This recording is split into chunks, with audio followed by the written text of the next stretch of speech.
c'est comme ça sort, et voilà comment ça sort. Et en fait, je vais dire quoi par la Trump a déclenché la guerre économique. Parce que là, je crois bien que tous ceux qui ont été touchés par rapport à l'augmentation des taxes ne vont pas se laisser faire. Ils vont chercher à se défendre. Même le Messie qui est sous-coupé de choses, comme on appelle ça, des États-Unis, cherche à pouvoir se débattre. Et parce que officiellement, on n'a pas dit. Mais il faut savoir que juste après, ils vont quand même... les Américains vont, comme Trump, on va les inclure, même aussi le Canada. Et parce que je dis par là est que c'est une guerre qui va encore augmenter l'inflation, parce que cette guerre-là, c'est pas une guerre vraiment, même si ça ce n'est pas un caractère politique, mais c'est un trait à une guerre politique. Donc, quelque part, il faut dire que la guerre économique va toujours susciter l'inflation, va toujours augmenter l'inflation. Donc, ce qui veut dire que déjà, l'inflation qu'on a, on n'est pas encore sorti complètement. Et celui-là va venir s'augmenter. Je pense que c'est vraiment une crise énorme qu'on va affronter là. Bon, pour mieux comprendre ce que je viens de vous dire,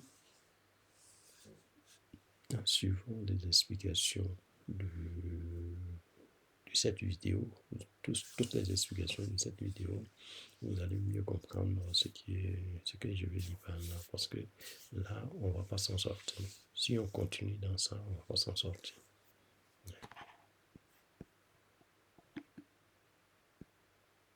Américain imposé à plus de 180 pays et territoires. Chers compatriotes américains, c'est le jour de la libération.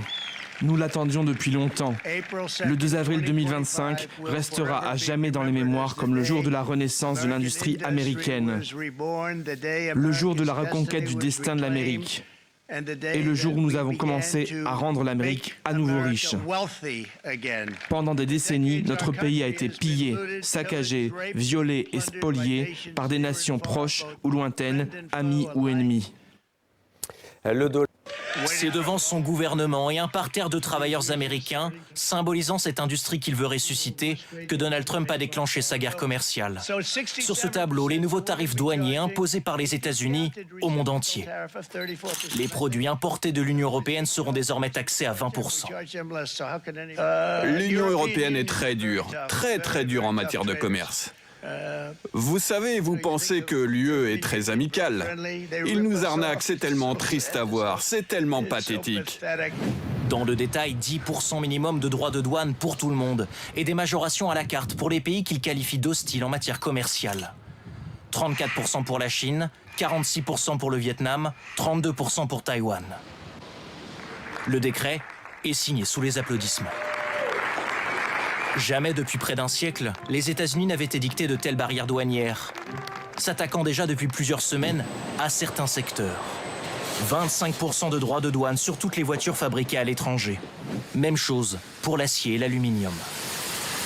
De la Colombie au Canada, de la Suède au Brésil, ces annonces ont provoqué une onde de choc dans le monde entier. Entre appel au dialogue et menaces de bras de fer, François Bayrou lui condamne cette décision. C'est une catastrophe pour le monde de l'économie. C'est une immense difficulté pour l'Europe. Je crois que c'est aussi une catastrophe pour les États-Unis et pour les citoyens américains. Depuis, les marchés mondiaux accusent le choc de ces annonces. À l'ouverture de la bourse de Paris, le CAC 40 avait chuté de 2%. Le dernier coup de plume de Trump qui vaut des milliards et n'épargne aucun pays ou presque. L'encre n'est pas encore sèche, que l'effet boomerang est déjà en marche. L'Union européenne, taxée à 20%, parle de véritables coups durs portés à l'économie mondiale. Nous sommes prêts à réagir. Nous sommes déjà en train de finaliser le premier paquet de contre-mesures en réponse aux droits de douane sur l'acier.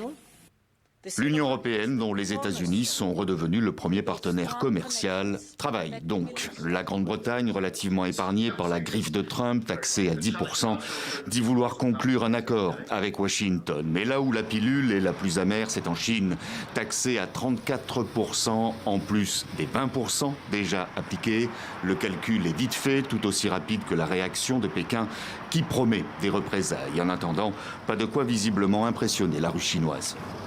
Je pense que le grand public ne ressentira peut-être pas l'impact aussi fortement, mais certaines entreprises chinoises, oui. Pour la Chine, je pense que nous avons la confiance nécessaire pour gérer cette situation. Les bourses asiatiques dévissent à l'ouverture. Le Japon, coté à 24% selon l'échelle de Trump, se demande si ces taxes sont en conformité avec les règles de l'Organisation mondiale du commerce et les accords commerciaux déjà conclus avec les États-Unis. Pendant que certains réfléchissent encore à la meilleure façon d'agir, le Parlement brésilien autorise dans les heures qui suivent le gouvernement à prendre toutes les mesures nécessaires, un vote à l'unanimité. En faveur de la souveraineté nationale, la défense de l'agro-industrie et la défense de notre industrie. C'est pourquoi nous avons voté oui. Agir sans attendre comme le promet le Canada avec des mesures de rétorsion. L'administration Trump met déjà en garde et demande à tous les pays de garder la tête froide, sans quoi, en cas de riposte, ce sera l'escalade. Économique et politique s'attendaient à une hausse, mais alors pas du tout de cette ampleur.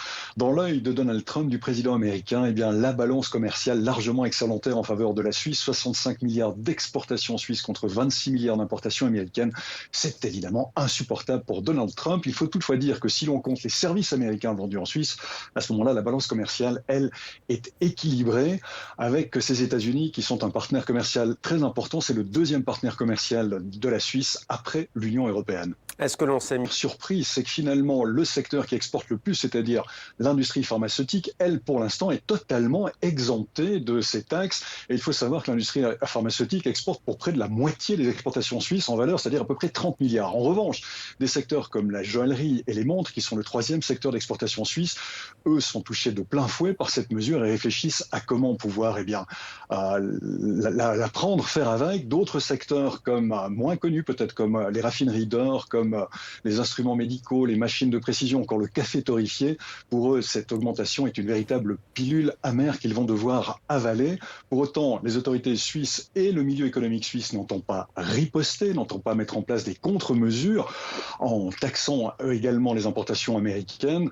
Ce que les autorités suisses souhaitent aujourd'hui, quand bien même elles estiment ces mesures totalement injustifiées au regard des relations économiques entre la Suisse et les États-Unis, ce qu'elles espèrent, c'est pouvoir entamer un dialogue rapidement avec les États-Unis et peut-être trouver un de ces fameux compromis helvétiques.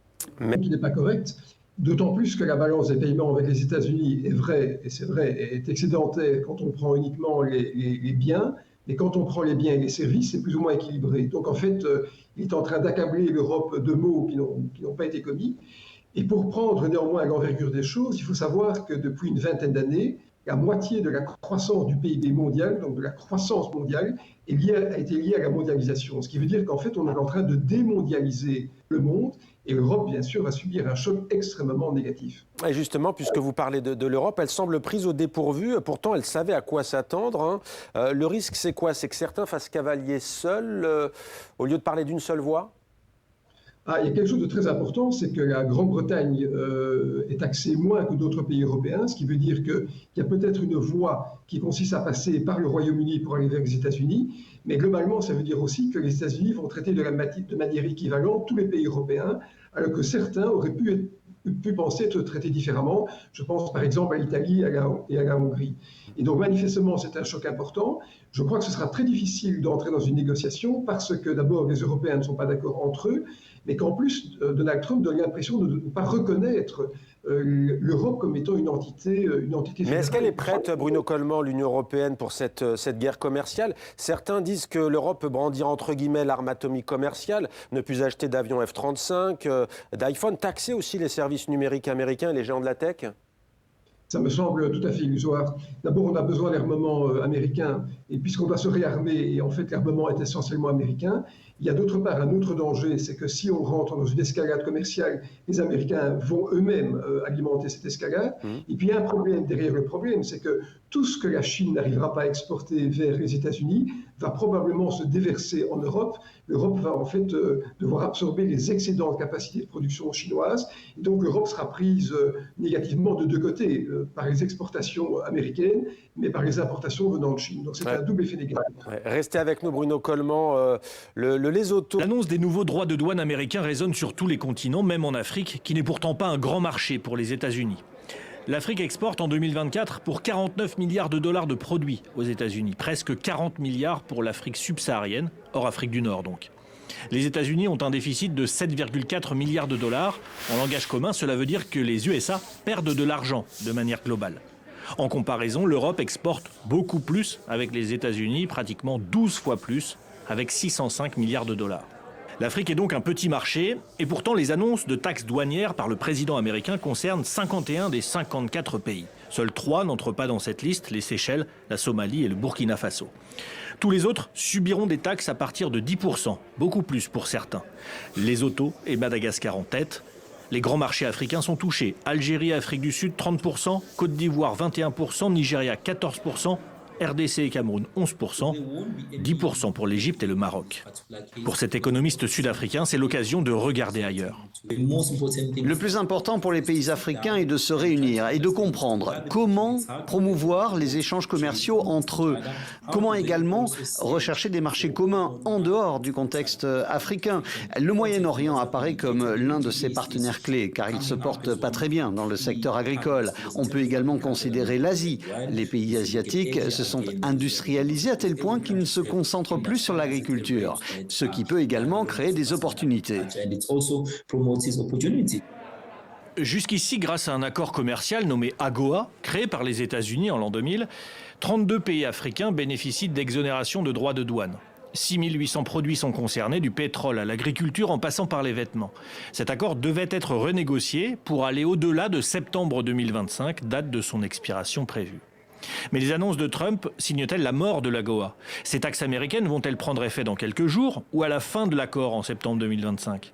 Et des accords bilatéraux sont-ils alors possibles avec les États-Unis? Question en suspens, dans l'attente de réponses américaines.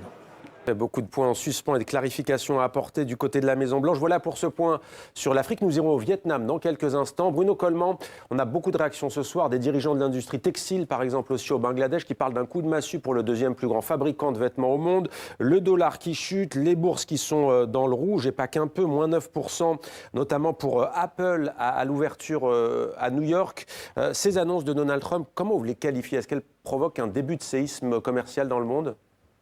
Oui, ça va vraiment déstructurer le commerce mondial. Et d'autre part, il y a un problème monétaire qui va se poser parce que certains pays sont extrêmement vulnérables dans leurs exportations. Ils sont parfois mono-exportateurs, ce qui veut dire que s'ils sont fragilisés, toutes leurs finances publiques risquent de s'effondrer. Et moi, je vois un autre problème, c'est que ces mesures sont sans doute le début d'autres chocs à venir. Il y a d'abord un choc boursier auquel on assiste, bien sûr, mais Donald Trump, finalement, a un objectif, c'est faire un grand réalignement des parités monétaires avec un affaiblissement fort du dollar. Alors, le dollar s'est effectivement affaibli aujourd'hui de manière un peu contre-intuitive, mais on pourrait, au cours de l'année 2025, assister à d'autres chocs qui vont vraiment déstructurer le commerce mondial. C'est ça que Trump veut faire. En fait, il est en train d'exporter un chaos dans le reste du monde au profit d'un enrichissement, à mon avis, très temporaire des États-Unis. C'est donc ce qu'on appelle un rééquilibrage des termes de l'échange, qui est extrêmement profond. Je crois que ce à quoi on a assisté hier, vraiment va marquer la vie de tout économiste. Et prochaine question qui sera... Loin des idéaux communistes, la capitale économique du Vietnam a aujourd'hui tous les attributs de la ville riche. Malgré les difficultés que rencontre le commerce mondial, le Vietnam ces dernières années est parvenu à conserver ses parts de marché à l'international. Le port de Truong To voit partir tous les jours, 24 heures sur 24, du pétrole brut, du riz, du café, des composants pour téléphone portable, 3% de la production mondiale de manioc et surtout des vêtements. À quelques centaines de mètres du port, cet immense atelier appartenant au groupe Tong Kong exporte environ 25% de sa production vers les États-Unis. Ici, l'annonce de Donald Trump, clairement, a été un choc. Avec ce chiffre de 46%, je suis sûr que beaucoup de gens sont sonnés. En ce qui concerne les exportations vers les États-Unis, en particulier dans l'industrie textile, nous n'avions pas prévu des droits de douane aussi élevés. Nous allons nous concentrer sur les marchés européens et des pays tels que l'Australie et le Canada. Ce sont les nouveaux marchés que nous pouvons explorer pour compenser ce manque. De nouvelles destinations et de nouvelles solutions à trouver pour les tissus et les vêtements de cette entreprise, mais aussi pour bon nombre d'industries vietnamiennes. Ces industries ont développé une capacité de production massive au cours des 2 dernières décennies. Elles emploient actuellement des millions de travailleurs qui dépendent fortement d'un accès stable au marché américain. Le gouvernement vietnamien vient d'annoncer la création d'une équipe de réaction rapide avant une visite de travail imminente du Premier ministre à Washington. Oui, il y a vraiment un risque de récession mondiale, ce qui veut dire que la croissance économique va être moindre en Europe, mais dans d'autres continents et certainement aussi aux États-Unis. Et cette moindre croissance économique va se combiner avec un phénomène d'inflation, parce que quand les importations coûtent plus cher mais ne sont pas substituables, eh bien sûr, on importe de l'inflation. On a connu ce scénario dans les années 70 et on a appelé ça à l'époque une stagflation, c'est-à-dire une combinaison de stagnation et d'inflation. C'est probablement le scénario auquel on va assister. Donc c'est vraiment un choc qui va, je crois, s'infiltrer dans tous les rouages de l'économie. Et je ne vois pas un seul pays qui puisse échapper à cette tendance récessionnaire et inflationniste en même temps. Bruno Coelmont, il nous reste quelques secondes, de être un petit peu dur quand même, mais dites-moi, est-ce que vous considérez, on a vu la question de l'armement, vous l'avez évoqué tout à l'heure, Donald Trump dit ce n'est pas à nous de payer pour vous les Européens. Est-ce que vous diriez que les États-Unis ne sont plus un allié des Européens ? Si, les États-Unis sont un allié, d'ailleurs ils restent membres de l'OTAN, et je pense que les termes d'amitié entre les peuples sont modifiés. Il reste à espérer une chose, c'est que Donald Trump commence à renégocier, on va dire, un grand package qui soit à la fois monétaire, tarifaire et peut-être douanier, dans l'espoir de pouvoir réaménager des termes de l'échange qui soient corrects. Mais de manière instantanée, les États-Unis restent un partenaire, mais un partenaire qui est fiable. Vous savez, Kissinger disait à l'époque qu'être un ennemi des Américains, c'est dangereux, être un ami des Américains, c'est fatal. Eh bien, on est dans cette situation aujourd'hui. Merci beaucoup.